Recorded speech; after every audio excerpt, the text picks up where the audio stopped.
There we go. Actually recording there in a second. Cool. All right, let's fire away. Hey, good morning. Thank you, everyone, for joining us.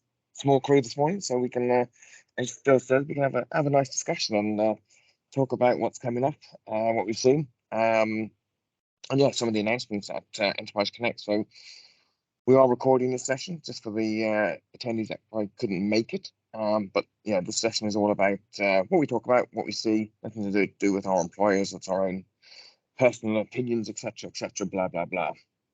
So it's a fireside chat today, Graham. Yeah. I think in this particular instance, there's not a huge amount of people. So if you want to come off mute, it might aid the little chat session we're going to have. But obviously, if there's a bigger audience, it can get a little messy. So if more and more people come in, then we'll go on mute. But otherwise, go for your life. Okay. So, yep. Go ahead, Graham. Yeah, so the doc site's getting a revamp, and Michael Tresler, who helps maintain some of this, is trying to tidy all this up and add some new documentation. And we'll see in a few slides some new content that's come out that's been requested a lot, I would say.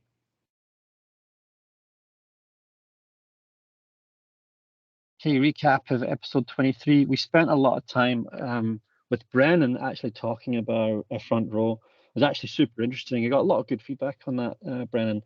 A bit more informative for the APAC session because you really focused on something that Paul used to be very good at, which garnered a lot of good feedback.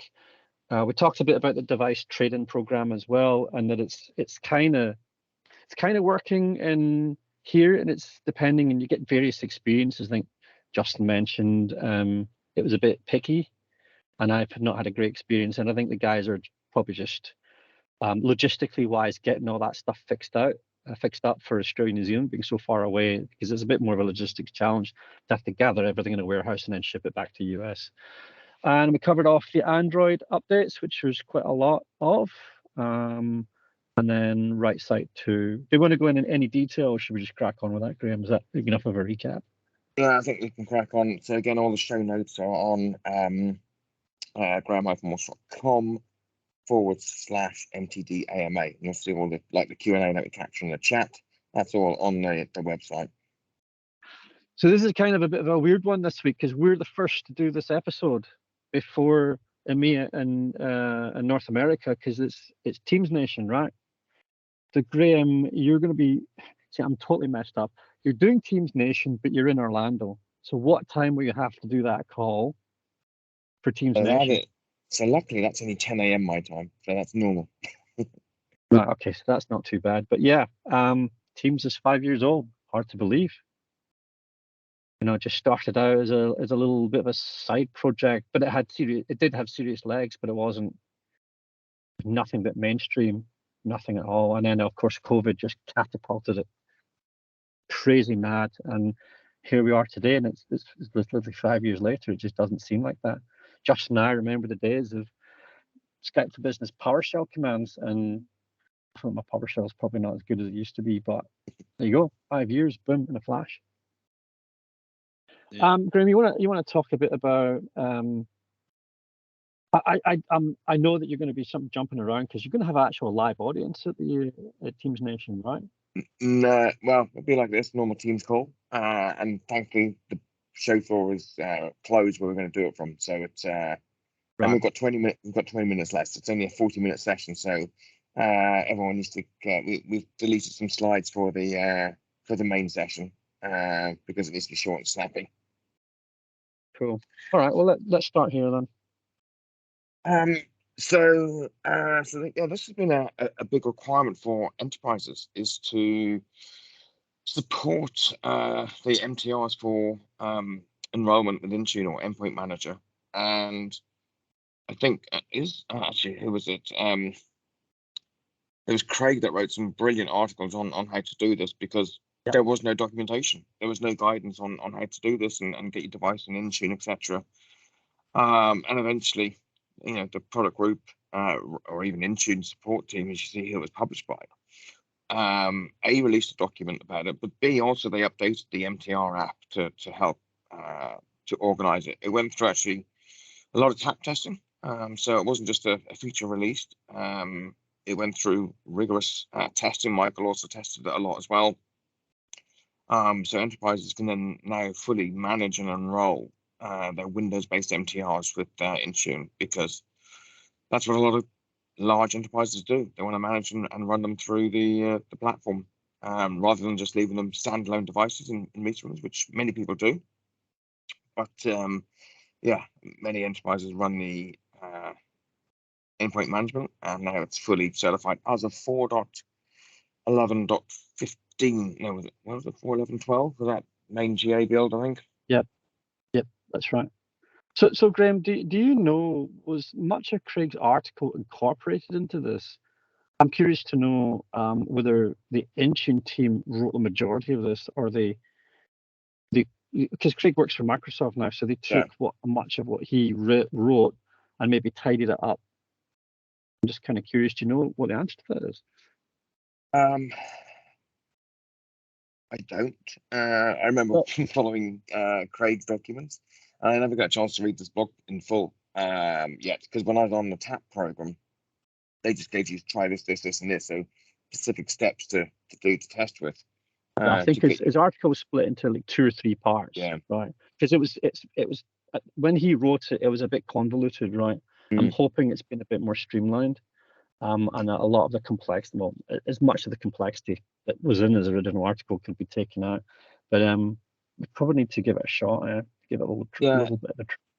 And I think with it, again, like this article, there is lots of steps. It's not just a simple, process. Let me just paste the link in the chat there, so anyone can see it, because we're not in PowerPoint Live. But yeah, with this, and again, obviously licensing, you need to make sure you got the right license, an MTR license on there. And again, it talks about things like, which is best practices, dynamic groups for Teams rooms. But again, that also requires having the correct, the good thing, I think there's a slide in this later, talking about licensing. So having the correct license, and now the license includes Intune, it always has done for meeting rooms, but also Azure P1. So you can do the full enrollment piece on there with dynamic groups. So yeah, Microsoft have done let's say their side of things by updating the licenses to make this more possible, because enterprises are having to buy the licenses additionally for their Teams room to do full compliance. I know Michael was supposed to talk about this, but I can't really expect him to turn up at a crazy hour. But I did take a look at this article. I did take a look at this, and it's really consolidated the creation of resource accounts into one single article that is basically 95 or 90 whatever % that you need to be able to create these accounts, and that would include pretty much Surface Hub accounts as well. There's not really a lot of difference between them. So I actually had a customer that needed this week, and I sent them, and it was fine. Just went ahead and created it. So really good, not short, but pretty comprehensive and pretty easy to follow. Sorry, Graham. I think the big call out here is, what we see as effectively a Microsoft Gold partner selling Teams rooms is probably the biggest problem we run into is customer creating a resource account, because you can make an assumption that the customer can create their account, but then troubleshooting and identifying if that account has been created correctly is probably the biggest time that we spend as a partner troubleshooting and getting it right. So I think this article, it goes a long way. I still don't think it goes all the way, because there is so many, configuration options, but it's a lot better. Yeah, it's a lot better than it ever was before. So it's a good start. But always use a good partner is what I'm also saying. And I think that's the key thing. Whenever I speak to people, looking to try devices and stuff, get the account set up, try it in a browser, and make sure it works. And again, multi-factor authentication if it's doing rooms, etc. And it's not Android, it's Windows. Make sure those things are disabled, etc. So yeah, there's a few key things there. This was interesting. announcement actually that I saw that I never saw coming from anywhere. I don't know if anyone else thought of this, but Nope. yeah, Yamaha have been certified. Are they big in the APAC region at all, Yamaha? I don't know about. I've never used them really for any sort of AV fit out, but they're big in the audio. They're big in the audio space, right? Because of all the amplifiers that they make. Yeah. I know them from amplifier for home cinema. Yeah, but they obviously want to get in on the action, and I've never tested any of this stuff, so I don't know whether it's any good. Justin, have you? Is anybody getting experience on the call with Yamaha? I certainly don't. I don't either. Like, and I haven't heard of our AV guys using it. It's not to say that they haven't, but yeah. I don't even know where the price point sits. I should probably actually find out. But super interesting that they want to get in on the act, and yeah, that it's going to be certified. I think it's an interesting way they've come to market too. So they've got the ceiling tile, which I think is a very popular option for installed rooms. But also, partnering with I think it's looking at the camera there, is it an AVA camera? Yeah. So yeah, they know they don't have end-to-end solutions, so they're partnering with other vendors, and you'll see that in another slide soon on how the MTR vendors are, because they don't have everything. They're building these bundles for people. But before we go to the next slide, Graham, can I just ask Brennan a question? So Poly doesn't have a real good DSP mic solution. So when you see this sort of stuff, I mean, how do you feel about it, Brennan? Is this good for Poly? Yeah, I think it's definitely opening up options for our customers. We don't deal with DSPs and sling mics, so we do partner with the likes of Biamp, Shure, so it's really we welcome any kind of, as long as it's team certified, it will work, right, in an MTR solution. So I think it's great that Yamaha is going into this space. It gives them customers more options. But we haven't tried it out. But honestly, I think this is a good development. Yeah. Cool. What is seeing popular around here is mostly Biamp, Shure solution, Sennheiser as well. Yeah. And this is the room-ready solution that Graham was alluding to before. Yeah. So who is it? It's Lenovo, the Yamaha, the AVA. So I don't know if it's ready, whether it's the disties doing it or bundling together, or is it partners? The question is who's asked for this? Yeah, it's not really weird, but it is interesting because it is a combination of 3 different well-known vendors. So it's like, I guess the onus is on the partner to be able to support this sort of stuff. Because the customer's always looking for a single source to be able to support it, right? And this is it's super interesting. It just shows the sort of diversity of the ecosystem, that we can just plug anything into anything and it's just going to work. Yeah, I think you hit the point there. I'll defer that to Justin. You've got to be skilled in multiple platforms now, or certified, and help manage these for customers. Is this creating a complex solution for some people? Yes, it might be getting on the right components. I think, we're doing this, whether it's with Yamaha or AVA, but we've used AVA cameras. We've used, like Brendan said, whether it's Shure, whether it's Biamp, whether it's Sennheiser, and whether it's AVA, whether it's an E70, or whether it's, and with an E70 with a Crestron, it's like we are making these bundles as a partner already to suit the space, as long as they're all certified Teams solutions. Then we back our company as an example to support that certified solution. So we're building these bundles. That bundle looks good as well, but in terms of, depending on the space, you have to build these bundles these days. And then, and if you look at, as an example today, I walked into a little small meeting room and they had the Jabra, the 180, the Jabra Hanacast 50. Yeah. And it looked really good. And, perfect when you've got 3 people sitting around a kind of a table against a wall, that 180-degree view. But Jabra don't have a MTR solution, so you mix it with one of the other MTR providers, but use that camera. It's doing the same thing, but you've got to be able to support it. So, hey, Graham, is it worth getting someone on from Yamaha for the next call? Yeah, I don't know anyone there. I'm sure I can go through my LinkedIn feed and we'll find someone. Maybe that's a little project for me and Justin then, to try and find someone from Yamaha that can. It'd be 5-10 minutes just to talk about it, because it's so new. I mean, I don't even know what it costs. Yeah. I mean, looking at that image there, you got what? Those two vertical bars. What are they?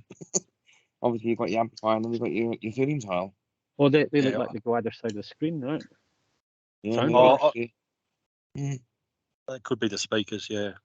Or I'm thinking if they are that's a bundle. I assume they're the speakers. Yeah. But we'll find out for next we'll find out for the next session if we can get. I'll do some research, see if I can find someone from Yamaha to come on and talk. That'll be an interesting investigation. Yeah. So this was the Sennheiser Team Connect. I actually think this got launched today. We did the last session actually, and sort of just slipped the radar very briefly. So this is the intelligent speaker category for devices and again, this is only available on MTR on Windows today. And I think Microsoft just announced that it's starting to expand the country. So originally it was US English only, but it's going to run out to a few more countries that speak English, I hope. So I think it's the EU, UK, US, Australia, ZH. Where's ZH? ZH and KO. I don't know. That's okay. Well, we'll check on that. But seven beamforming microphones, a 3.5 meter radius. They say it's good for up to 10 people in a room. That's incredible. Look at it. Now hang on. So what it's doing is it's capturing up to 10 voices. So if there's 12 people in the room, what does it do with the other two? That's a good question. But I think that's a Microsoft limitation. I don't think that's I think with all the intelligent speakers, it's only going to be able to pick up 10 people. Correct. Yeah. So it's good for 10, but that's still a reasonably sized room. That covers quite a lot of percentile of spaces. So has anybody tried this? Does anybody have one? I've got the equivalent, the M speech in Yealink with the intelligent speaker, but I haven't. I find it interesting also that it's labelled Sennheiser, which is then confusing with EPOS for the headsets. And so, is this a different department in that company? And how do you differentiate between EPOS headsets and Sennheiser intelligent speaker? What I'll do is I'll reach out to Sennheiser and see if we can get 3 or 4 of them, and we might use them as giveaways to get people to answer a few questions on the call. Yeah, I think the thing with it confused me as well. Sennheiser stroke EPOS. I think EPOS are more the headset side of things, and Sennheiser is more the room sort of size thing. I think that's where the sort of distinction and differences. Because Sennheiser still own the ceiling mics, don't they? Obviously. Yes, the Team Connect ceiling. Team Connect 2. Again, that's certified, I think, with the BiAmp solution. And then obviously, these are Sennheiser 660s, but they're now called EPOS 660s. So I think they just offloaded the headset division or whatever they did. Have you ever deployed any of these, Justin? Intelligent speakers? Yes. No, not as yet. Very lacking the language control, wasn't it? It is, but also I think there's. I don't think Cortana has, as a feature on MTRs, has really taken off as yet either. So I don't. Is that a technical limitation, Justin, or is it an adoption limitation? At this stage, I think it's an adoption limitation, and it's also a perceived limitation in terms of a lot of businesses want to turn Cortana off because they don't understand what it is, what it does, and whatever, and they're just so concerned that it's going to be listening the whole time and recording every conversation. So it's more of a scared thing rather than actually understanding what is being recorded, where it's stored, how it's stored, and what is, it's listening. So, when you explain all of that, but it's trying to explain all of that and then actually prove all of that to build confidence within customers. I think that's where, you know, just throwing that Cortana button on there was probably a bit of a, I don't know if it was a mistake or probably should have had a bit more announcement or information around it, but prior to throwing it out there. This sounds to me like a blog post opportunity. Because you're right, we don't know. I mean, when is Cortana listening? When's it not listening? How does it actually work? Right? It sounds like a blog post.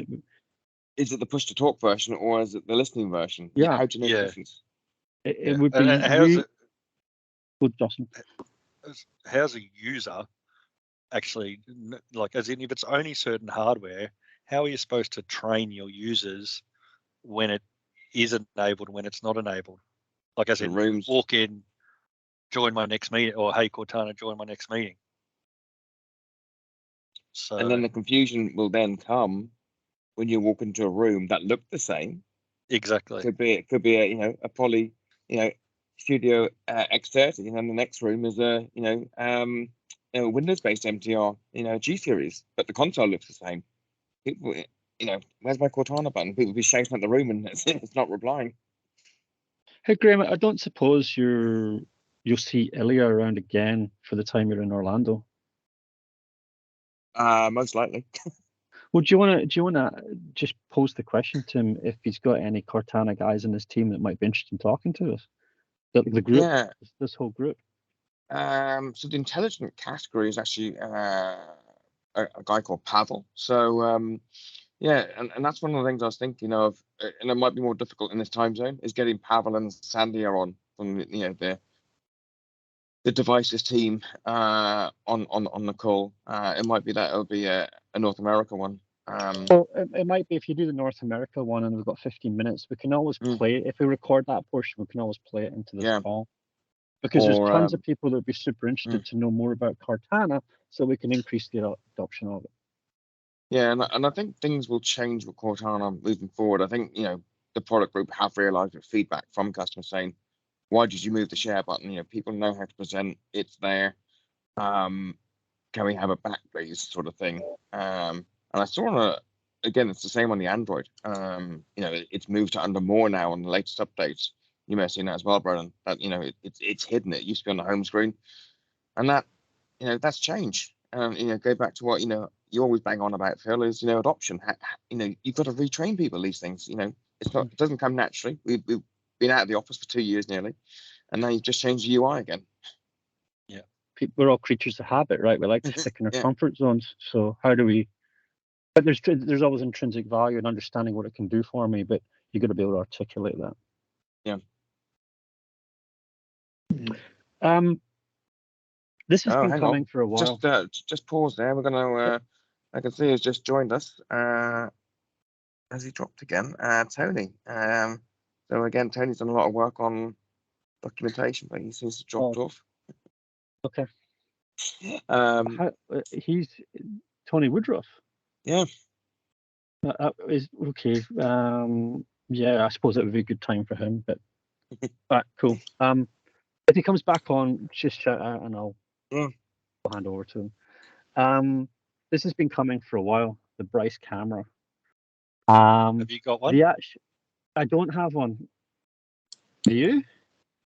Yeah, I'm going to get. We are going to get hold of one.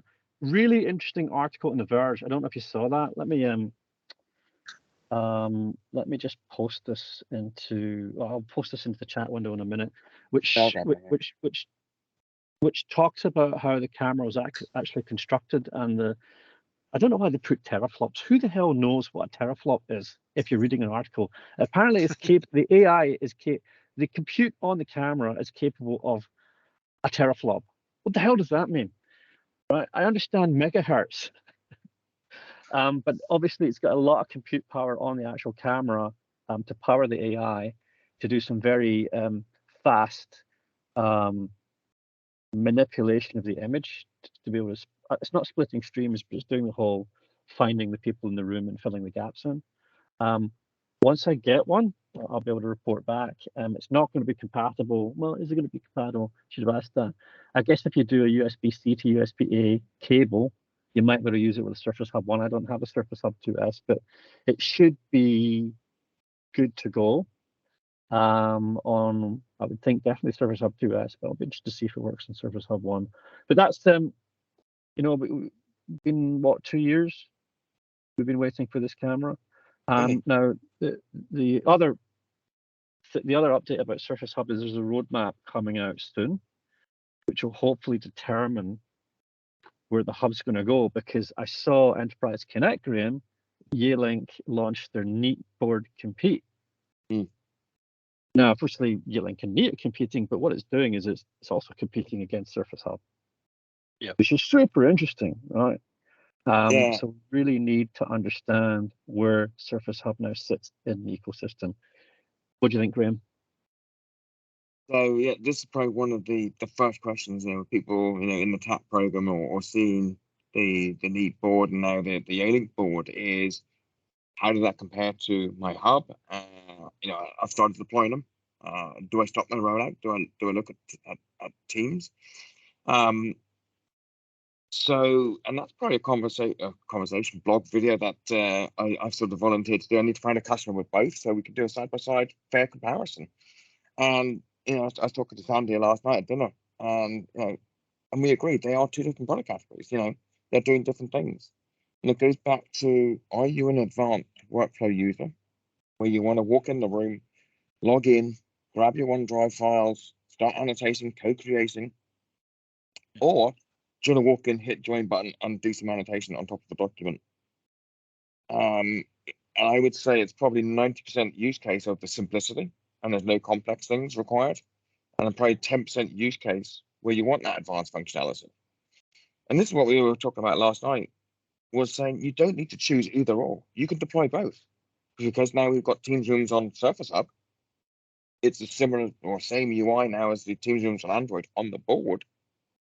You can have some spaces, let's say where Justin is behind them, that may have a Surface Hub in that open plan area, but you may want to put a Teams board in a conference room. There is a Surface Hub behind me. Is it? It's a bit far behind. You can't see. It's in the kitchen. I don't know, Graham. I don't know if you can buy 2 Neat boards or 2 Yealinks for the price of a Surface Hub. That's the other issue. Not sure people are going to. I mean, we're probably jumping ahead here, but what's the mic pickup on the Neat board? The mic pickup range? It is 5 meters. Whatever. You talking feet or meters? Yeah, 15 meters. 5 meters, 15 feet, 16 feet. Yeah. What's the hub? So 7. Like it's 3. Isn't it 3 meters? The hub? No, it's more than that. It's 7. What about this 3? What about this new camera? How much can that pick up in terms of depth and? Don't know. I don't know. I need to. I mean, the specs are it'll do like 8 meters, but I really want to test that. Yeah. So I'm not sure. I mean, because everything that says it's written on paper doesn't necessarily translate well in the actual room. But they have had a lot of time to develop. I mean, it's 2 years in development. But really? Going back to the Neat, going back to Neat and Yealink, you're almost. What's the price of a Neat board in US dollars, Graham? Approximately 5,430. 5,4. So when you add the hub and the battery and the stand, you're looking at 15, so you get 3 Neat boards for 1 hub. Okay. Roughly. Okay. Yeah. That's a real tough decision. Actually, were you on the EMEA call with who was on the I've forgotten his name now. Don't worry, we let you off. It's 2:30. Brandon's colleague. But yeah, he was saying, you could have 10 USB-based rooms, you can have 5 Android rooms, or 3 Windows-based rooms. You can have different ratio on price points. And every room. Are you going to do that comparison video, Graham? Because nobody's done that comparison video yet. Yeah, so there's a customer in London actually, or use a partner that has both, and as I say, they are different use cases. I don't think they're the same, and I think a lot of people just want simplicity. How many people, and this would be good stats to get off. I don't know, you can get it off Teams tenant or with Viva Insights or something, can you see how much collaboration work has been done on a Surface Hub, for example? You Get out of OMS. if you're running premium, you should be able to capture that. You used to, if you're running Azure Log Analytics, it would capture that information. But who's running that anymore? No. That's a lot of hassle to set up just to capture that. I only ever saw 1 or 2 people running that. Whoever posted that video, I feel it's going to run into a bit of controversy. It'll get a lot of views, but it may get some interesting comments as well. Anyway, I'm happy to contribute volunteering if you need to do a neat to Surface Hub comparison. We've got the Surface Hub too, and I reckon we'll be getting a neat board as well at some stage. So I'll be able to do a side-by-side demo, I'm hoping. Cool. Yeah, and it's not, it's not a vendor bashing or anything else like that, or device bashing. I think what you said before is features. perfect. It's an either-or scenario, and I think the room use case comes into it first and foremost in terms of, as you said, do you need to collaborate and use documents and OneDrive for Business and other applications, that can be built for the Surface Hub, or is it just a VC AV play? And then budget comes into it, as Phil said. I think both of them come into it. And I think what will be interesting, and I think that is probably going to be the big test, is what is the whiteboarding user experience on the three, Surface Hub, Neat, and Yailing. Well, it's full Microsoft Teams whiteboard. Sorry, Microsoft Whiteboard. So yeah, but the drawing, the actual how drawing and laggy and precise on it, yeah. I think that's important. General observation that I see is that customers who think about adoption change management early in the piece with Teams are much more likely to gravitate towards Surface Hub because of the confidence and evolution of the users seem to be at a level higher than what you would expect if you didn't have somebody like that driving that change. So it's horses for courses, right? It's the where's the value equation? Like, we're not done with the subject by any stretch of the imagination. I think we're just at starting point, and the roadmap around Surface Hub is going to be super interesting because I feel like it's there's a lot of gaps that need filled in for me to understand where it needs to go. What was this camera to reignite the hub? Now, one thing I've seen, and hopefully you haven't seen this because you've probably done it right, both of you work for deployment companies, is putting the hub in the wrong places, or people expecting the hub to be that full room system, and it's not. But the camera confuses the situation, I feel more. Yes. And that's why I was going making it worse, is it? Yeah. Yeah. Because now, well, I put an 85 and with the original camera in a boardroom, it's not fit for purpose. But a seller could, with that Bryce camera, that new AI camera, you could sell it, even though the audio may still be not great. Or I've seen people doing a hub, I think one with Eagle Eye Director, for example, because you can USB camera connect it. That actually works really well, though. We actually built brackets to mount them on a trolley with Eagle Eye Director 2 and sold that quite a bit as a bundle, back in the Skype for Business days. But that's a room that you're seriously investing a lot of money in. That's $100,000 room, because Eagle Eye Director alone is several thousands of dollars. This AI camera is $799 US. It's not cheap, because you're buying a 50 or even an A5-inch hub, it's not that expensive, but it's not crazy money either. You could see what the tracking and how the tracking works, and how it migrates from scene to scene. Well, that's the other question I've got, Justin. Like, with like the Lenovo Smart Cam, there's an actual app that you use but even the Jabra is an app that you use to optimize the camera settings. Now, if this is only for Hub, is there a way for me to optimize the camera settings, or is it just purely based on the AI and the camera? Yeah, I guess it wants to be plug and play, so it's completely simple. We need to get our hands on one and test it. But a lot of interesting. There's a lot of mileage in these in this conversation, and let's move on. We can come back to this another time. And we keep saying it. We need to get Christian or Yoav on. Well, what we should do is once they put the roadmap out to the partners, it would be worth then getting them on, because I think they would have content to talk about. Yeah, we need direction on the hub, right? We need to know where it's going. Yeah, let's give it back a couple of months. Taking notes. Extron. So yeah, Extron joins the party for AV integration in the room, should we say? We've seen them do a lot with Poly. I think a lot with Lenovo. Bringing in ceiling mic, ceiling speakers and their amps and stuff. So competing with the Biamps, the Shores of the world who've had this space for a long time. So is this the icing on the cake, Graham? Is because Extron was always doing stuff with Poly, but is this the icing on the cake that they can then say you want to work it with a Poly, or you want to work it with whatever, an MTR Windows device, a Lenovo, then you're basically good to go. But you'll always get a better experience with Logitech because we've got that API integration. Is that what this is about? I think this goes back to the previous slides, with the Yamaha bundle with Ava and everything else. It's, having that certified solution now, with the Poly, Logitech, or, Lenovo compute, bringing in the AV components. And I think it's a lot of it is, customer driven. And that's why the product group certify devices, because customers are saying, hey, look, I'm an Extron shop. I'm not changing to Crestron, or I'm not going to Shure or Biamp, whoever. I'm Extron globally. And I want to stick with that when I go to Teams rooms. It works fine for Cisco or Poly, Group Series or HDX, whatever I had in the past. Why do I have to change my, installed audio, should we say? So I guess that's why it's been put through certification. Yeah, if I might sorry, if I might just add, so this is actually quite an exciting announcement, because we know Crestron has been in this controller space for quite a while. I mean, we partner with them when the customer needs to have room controls, like they're not using Crestron, like what you mentioned, like what Graham mentioned, and they're using Extron. So, but Extron always had these DMP processes, and they just weren't team certified.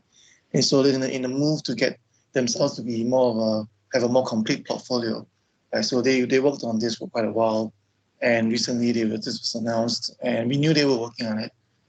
So they finally got it certified. So now, customers have, again, they can go with a complete Extron solution for install audio and for room controls to complete the whole solution, right? So I think it's good. It's a good development. Sorry, Phil, back to you. Yeah, I was going to ask you, Brendan, is there likely to be some sort of Poly Extron integration like there is with Logi? Are they going to go a bit deeper than on the veneer? Yeah, so we are actually getting these equipment that you see on the list here and into our Poly labs, and we're get them to our own sort of testing and certification, so that not only is it team certified, it's also going to be Poly, tested and fully supported. So bottom line is that we want to get to a point where we can actually be like a single sort of way, in a way, it's like a single point of support. So if they have customer buys this solution, and we have tested it, and if anything's go wrong, they can call us, and then if there's an Extron related problem, we can escalate it to Extron on their behalf. So ultimately, we want to bring that partnership a bit closer as well. That's a super exciting move for Poly. Yeah. That changes the game a little. That changes the calculus. I heard it here first. That's really interesting. All right, let's. I'm itching to get to the next slide anyway. Wow. So, big announcement at Enterprise Connect yesterday morning. Ilya announced it in his keynote at his panel he was on at 8 o'clock in the morning local time. But yeah, the cat out the bag was actually on Friday. If anyone looked on the doc site or on the team store, they would have seen it. They didn't quite sync up between the announcement and everything else. So yeah, we're getting notifications. So what's the feedback been, Graham?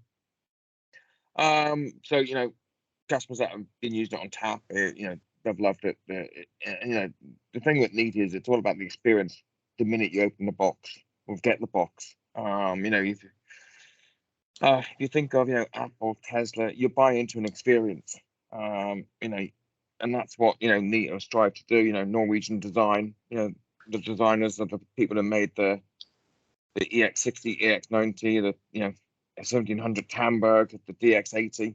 You know, all those designers are here at NEAT. So yeah, they're bringing up, you know, that history and design, and, you know, sleekness or whatever you want to call it. You know, that excites you about a product. Minimalism. Yeah, you know, sort of less is more on some of these devices.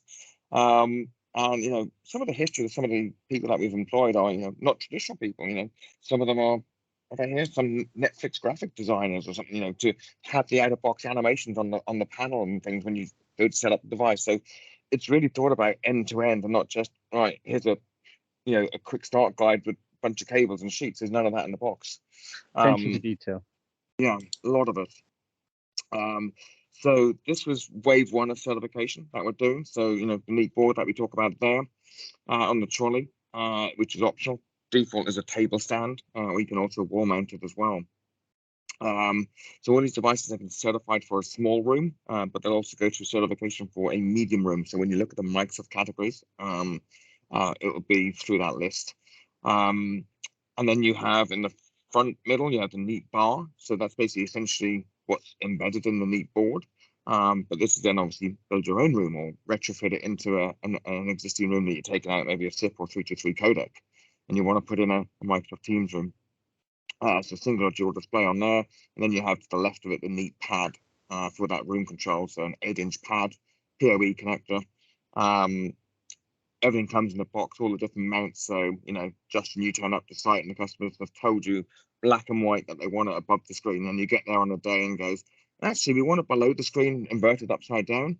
And then you think, oh, I didn't bring that mount, or we didn't order it. Everything's in the box. So they've thought of everything. So, you know, when you go to site, you can complete your installation and not have to worry about it. And, you know, whether you're mounting it on glass, wood, side mount for the panel, outside the room, etc., everything's included in the box, including a PoE injector. You know, the customer says, yeah, don't worry, we've got PoE network everywhere. And then you rock up and it's only 10100. But I've also got Wi-Fi on all devices as well, so you can actually jump on a Wi-Fi network if you need to. Even though it's recommended for network, yeah. So yeah, congrats on getting the team certification. Just wondering, the NEAT pad, so it can be used as both as a controller for the NEAT bar and also as a Teams panel. Is it the same hardware? And you just switch the same physical hardware, you know. And when you do the out-of-box experience, you're saying, are you setting that up with a bar, or are you setting that up as a room controller? And then that's what determines on how to boot the panel and load the Teams application. Cool. And there we go. Now so and that's going to be a Teams display as well sometime in the future, I suppose. Yeah, so that'll be wave two. So it'll be a new Teams display that we're showing on the booth. We've got permission we had it in a private room off the booth, but we've got permission to show it on the show floor. So I'll drop a picture in the chat to show what that looks like. Don't just drop it in the chat, Graham. Post it on LinkedIn so we can see it as well. Yeah, share the love. Yeah. We're allowed to share question on the NEAT board from me. Can you run that NEAT board on Wi-Fi, or does it have to be cabled? So one power cable to it, and then put it on Wi-Fi. That's how we're running that at the show. Right. So just to muddy the surface hub waters even more, would you come out with a battery for that? Number one question people ask me for. Now, I would then throw the question back and say, how useful is that battery? And how long will it last, or what do you expect it to last? And will someone wheel it around and not charge it and forget about it? 2 hours. 2 hours. So you have 2 meetings, both that last an hour long. Then the third meeting needs a battery. What do you do? Well, again, it depends on your view of collaboration, because the battery leads itself more to the whiteboard piece than it does to the necessarily the Teams meeting. But it's the concept of being able to, you know, use it as dual function. The first one might be a meeting, second one might be a whiteboard. Yeah. So yeah, any eagle-eyed person, if they zoom in on that picture and all the library shots, this or the A-Link one, you'll see a whiteboard button on there, so you can walk up and whiteboard. So that's something that's going to come later. There we go. Yes, see it in the middle there. Yeah. Super. So the knee interesting. pad also, Go on, Go, Brendan. Brandon. the knee pad also has a battery or not? No. No, they're all Oh, powered over Ethernet. okay. But yeah, I So looked at the price of this. Was it the steel case battery? Was it $2,500? It's not cheap. US? Yeah. Yeah. But steel case is probably, because they've got a bit of a captive audience, they can probably go a little higher margin than you might find in other places. But honestly, if I put that Surface Hub battery onto this Neat board, I'm almost certain the power drain on this Neat board would be much less. Interesting. Yeah. Would it last longer? Would it last I 3 hours? reckon For example? it might last 3 hours or longer, I would guess to be the case. Pure guess, my Do you opinion. see it? Do you see a big use case for it? I'm a little bit with Graham. I think it's not, to me, it wouldn't stop us selling it without the battery. And I don't think you would pay the extra money for a Surface Hub just for the battery, in my opinion. But Yeah. there would be Is it good one enough? or two customers, but then not, Yes, that's not your point, Phil. Is it one good out of enough? 10. Three for one. Is it good enough if I'm paying the cost for procurement? That's the question. Yeah. I don't know. I know the answer to it.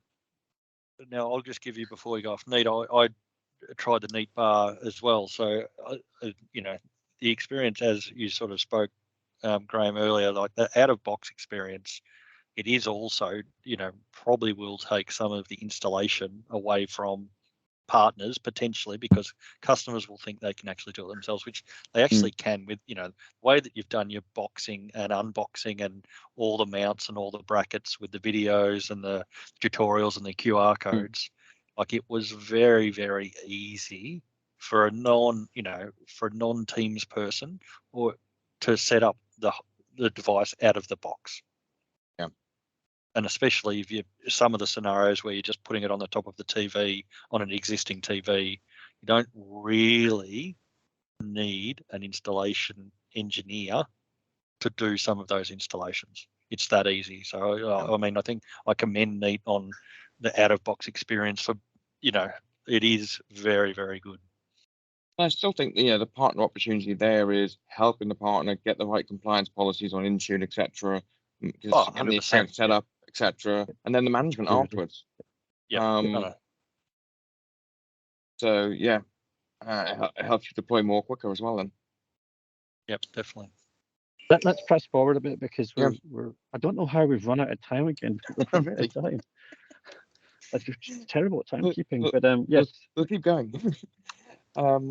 So yeah, that's what I mentioned earlier with that Intune conditional access. You know, there's policies that that document Microsoft put out, but also allowing you to have that as your P1 license to help you do all the Active Directory premium feature that is required for conditional access. So they have now been updated.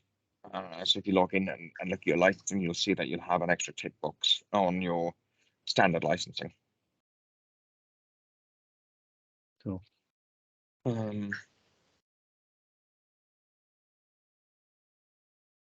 So, vision for the future. This comes up so much. I've got so many people asking me about Front Row. It's it could be a topic every month that could probably take up the whole meeting. And interesting, actually, I was talking to you may have seen some other images released from a company called Cyviz.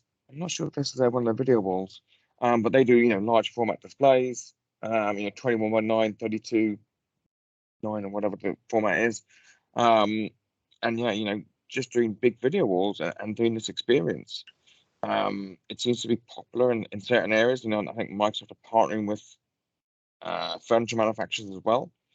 And we could go all day on this again, talking about, hey, we were here 15 years ago doing Destiny telepresence or RPX, Cisco T3 or Tamberg T3. The cost of the room was not the technology or the hardware. It was the room furniture that was the most expensive piece. And I almost feel we're going backwards. We've got the MTR down to what? $2,000, whatever it might be, $2,500. You're now introducing a room that was that cheap. And now we're back to what? 10, 20, 30, 40, 50,000, even though it's still cheaper than immersive telepresence. we're sort of going backwards, I feel. And then, you know, we spoke in a room, you know, that's, you know, you look at that table, you can't have a round table meeting. Look back to the Hamburg days where it's a single purpose room just for video.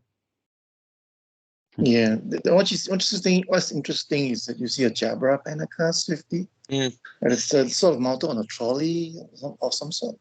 Yeah, it's like So a in a monitor, way, it's like some sort of arm, isn't it? Yeah. Yeah, it's like a platform. Yeah.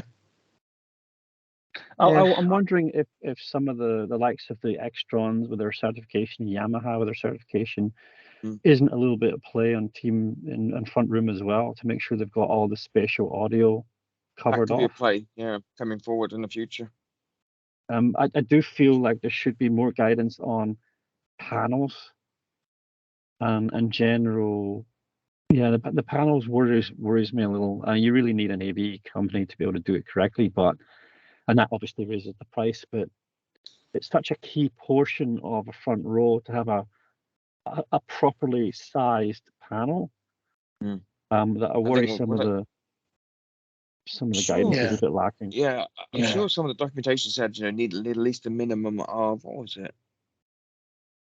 It's a 65 inch. I can't remember. There was some sort of screen size they sort of recommended to get, you know, whether you're single or dual display, to get that, you know, right level size panel. I think it might have been 50 minimum. But again, you know, you talk about audio there, Phil. You know, that panel cost has got audio in there. Is that enough for that big room? You know, do we need installed audio in there? I think we do, looking at the size of that space. Yeah.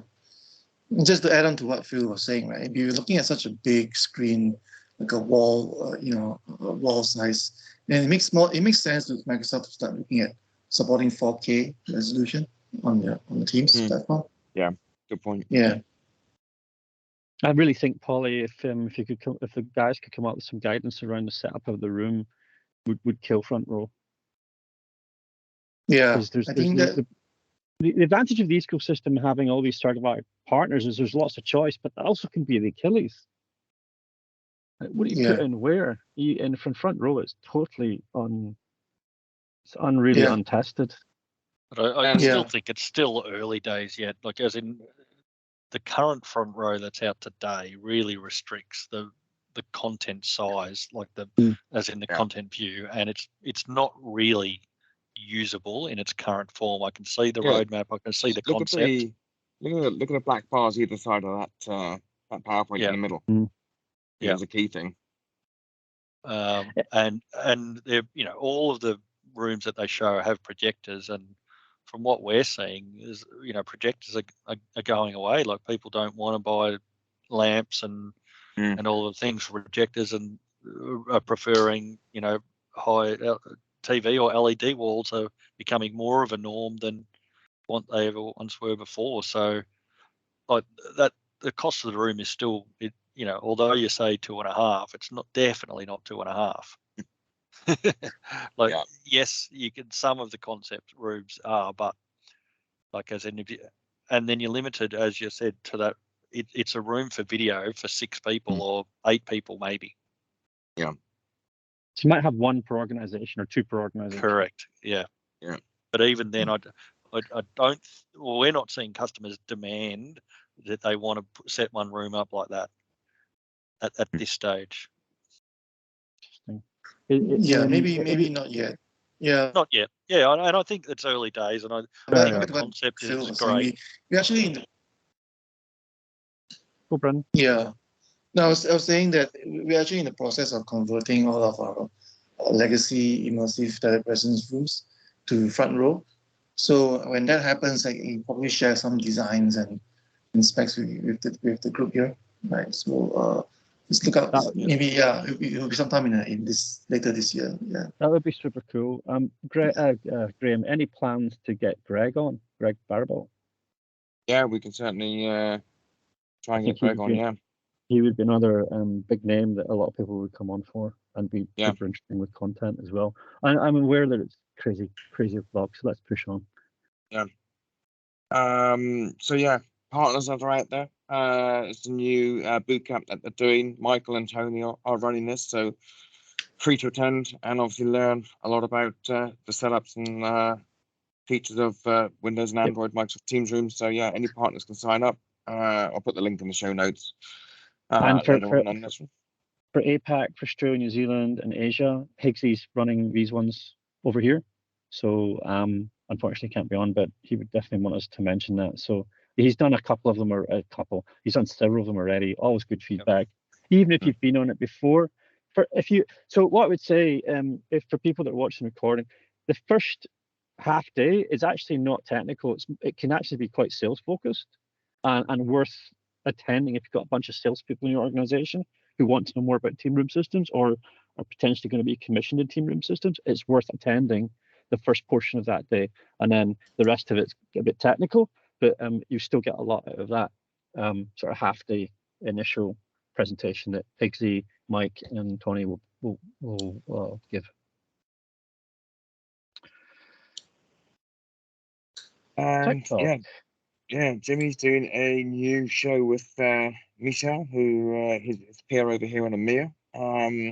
So that they did one a few weeks ago on Front Room, and I think it's quite well attended. Lots to talk about it and lots of Q&A. So they're going to start continuing the series. Just talking all things Teams rooms. And this example, the next episode is going to talk about how Microsoft are doing it. So like that previous slide we saw, how they came to that room design and everything else, and I think there's some influence from Greg and stuff as well. So interesting chat. Jimmy's like fifth thing he's on now. He's everywhere. Every time I see his LinkedIn post, he's on some sort of different video or podcast or fireside chat. Wow, he's trying to get a world record. Yeah, I think he'll end up on CNN shortly. For the good reasons or wrong reasons? Oh, so good. You can't be any worse than what I'm watching CNN at the moment. So yeah. Oh my God, it's here finally. It's not here. It's here soon. It's sort of here. Depending on what ring you're in or what tenant you're in, it is sort of here. Very, very soon. So this is Teams casting. So we've had it on cell phone, tablet. It's now coming to, is it Windows and Windows and Mac. That's a first, isn't it? Joint platform. So it's obviously a server-side function. So rather than client-side, which is what Microsoft are trying to get to. So they deliver services from the back end, regardless of what and again the same for Android, regardless of what device you're on. Have you used this, Graham? Yeah. What can you talk through the user experience? No. So where you've got your more button, when you're not in a call, and you've got your picture, and you've got your three dots. Yep. Hitting the three dots, you got the cast icon. And again, I think Ilya said this back in November when he talked about it, when he previewed it back then. He said, is that the right place? Do we need it somewhere else, for example? I think when it hits tap, they'll get feedback. Is it in the right place for people? People may want it somewhere else. But at the moment, it's up there in the three dots. Hit cast, and it comes up, Bluetooth proximity, where are the devices you're near, and then the same thing, share, desktop, screen, etc. Beautiful. I almost feel like it should have equity with the join button, because a lot of people are just going to go in the room and want to cast, not necessarily joining meetings. Super interesting question. Yeah. But I think, though, you're better to start a meeting, even if you are in room, in the event you do want to add a participant, remote participant, you're not changing the user experience when that scenario comes up. So whether the scenario is adding or not adding a person, you're doing the same thing. So this leads me into my next point, which is, here's a feature that's literally trading off the cost of hardware for the cost of adoption. That because if you train people how to use this correctly, you don't have to pay money to purchase additional hardware. Yeah, third-party products. But think of this workflow. Go back to your point, Justin. I think it was a good one. Why don't you start a meeting? So if you have a Teams panel outside the room is free, it's green. I go and hit reserve. I then walk in the room. I've got a join button on the panel because it creates an ad hoc meeting. I can then join the meeting and then from the console add Phil in and Brendan in directly if I want to make it a meeting, or just add my client in and present that way. So interesting different use cases that could be applied to it. Depending on the workflow. Do you have Teams panel? You might have Condeco outside or another booking panel. So you obviously different enterprises will have to adopt to different workflows depending on whether it's end-to-end Teams. Very interesting feature, real impact on this one. I'm curious to know. We've got Deepak and Shannon in the call. If you've got any questions, just call them out. I knew this was on the roadmap and it had disappeared, and I was questioning my sanity. So I'm just happy to see it back. Disappear. I was like having a little heart palpitation, thinking it was just cancelled. It was good to see it there. Yeah. But going back to your point there. Sorry, Justin?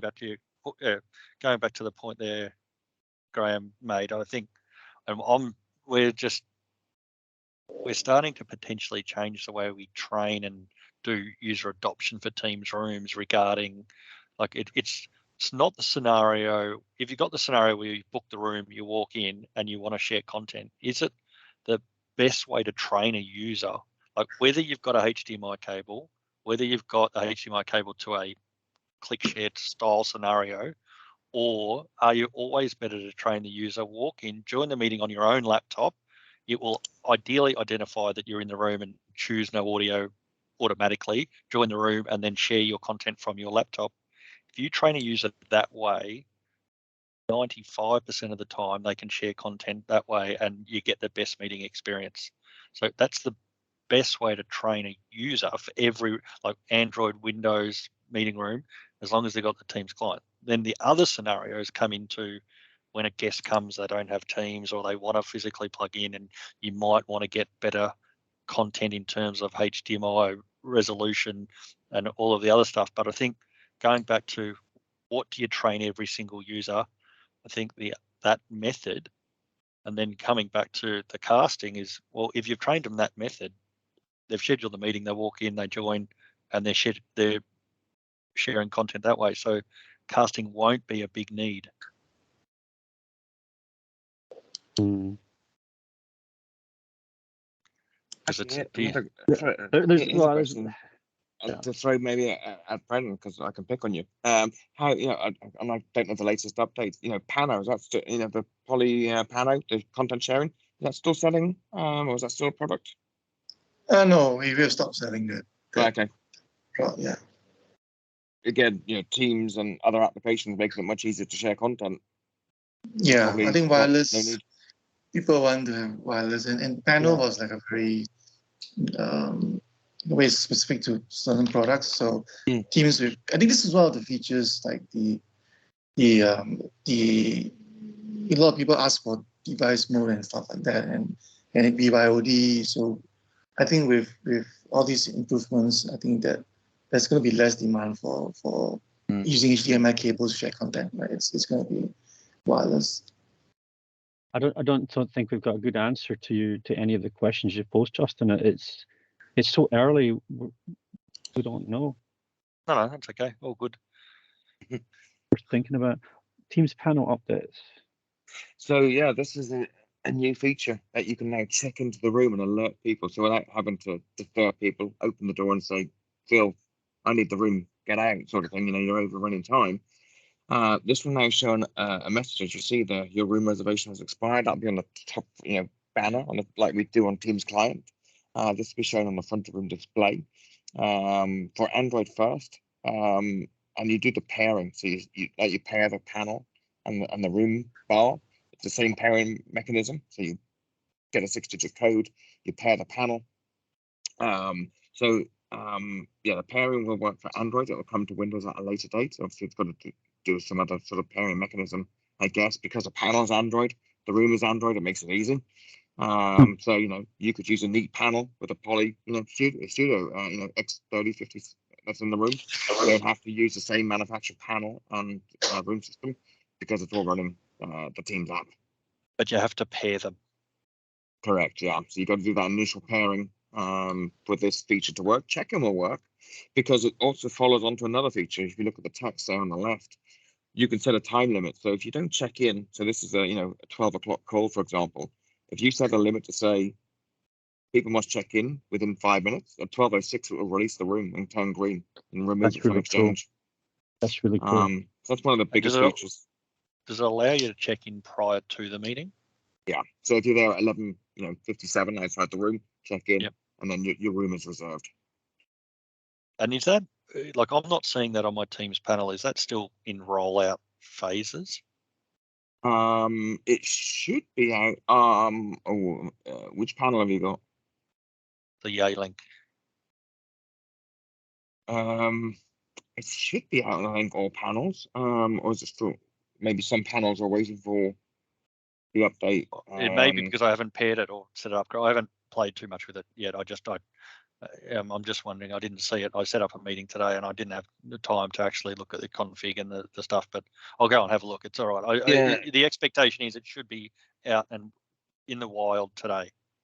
So Graham, if this is a Microsoft feature, why does it matter what panel it is? That we know depending on the update coming out. It's rolled out and testing. So is it tested on Question, right? Link, Logi? Actually, Deepak's on from Logi, so maybe he's got an answer. Is it rolled out on the Logitech tab yet? And on the Neat devices. So yeah, it's obviously got to go through testing and make sure it's working consistently on all vendors. Hey Deepak, go ahead. Guys. Yes. So I've played around with the Dev Scheduler so far, and that seems to be pretty stable. I've had it running for about 4 to 5 days now. I hadn't played around with any of the deeper settings, but I just have it pointed to Teams Admin Center. Also managed to do an update there. And so far, so good, really simple and easy to use. That's a good point. So obviously, Justin, maybe you need to update your panel, check it in Teams Admin Center. It doesn't need that latest update, but you can also do it through a configuration profile in TAC as well. So you can push it out and assign that policy to your devices. So you can enable check-in. And again, with the new wallpapers, you can define them through TAC as well for the panel. So you have to enable policy for check-in. You don't have to do it. You could do it locally on each device if you want to walk around the office and do 100 rooms, or you could do it through TAC. Okay, sweet. I'll have a bit. I spent no time, so that's why I just thought I'd be before I start fault finding and troubleshooting. I just wanted to make sure it should be rolled out to all panels at the moment. I believe so. Actually, if you check the roadmap, it might say sort of rolling out. It's one of these features that Microsoft say yes, it's out to everyone. But yeah, has it been released in your tenant? Is it outside rollout, etc.? It's Deepak, was just something you wanted to add? Wow, that was pretty much it. I'm just absorbing all the other content and good stuff. Thanks for that. That was helpful. I'm going to have to be rude, guys, and have to run because I have a dinner date. Enjoy. All right. No worries, Justin. We'll see you next time. All right. Cheers, guys. Cool. We'll crack on with there's only a couple more slides. We'll crack through them. So Justin, you can just going to Justin's point, it's still rolling out on the MTR roadmap. So it's got 2 blue dots, not 3 yet. Okay, thank you. Thanks everyone for joining, and I'll make sure we promote it a bit better next time so we can get a few more users. Cheers, guys. Brilliant. Thanks for getting up at 2 a.m. as well, Graham. No worries. Cheers, Justin. See ya. Hot testing with Teams display. Yeah, interesting. Again, and this new category from Microsoft. There has only been one device, that Lenovo ThinkSmart View. Yep. Obviously, we've got the Neat frame coming out. That will be running obviously Teams display. We've got the Yealink all-in-one 24 device. So that's coming out. That's running Teams display as well. And I think all these devices are different form factors for different use cases. And again, I was talking with Sandy about this. She owns the product, and will there be different use cases? Will you have some areas for a hot desk? Some areas that you want to, for example, with a 24-inch screen, because you want to walk in and dock your device. So let me just share this with you. Out in the chat.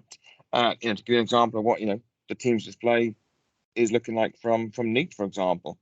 Having a 9:16 format on your desk. It's more your companion device.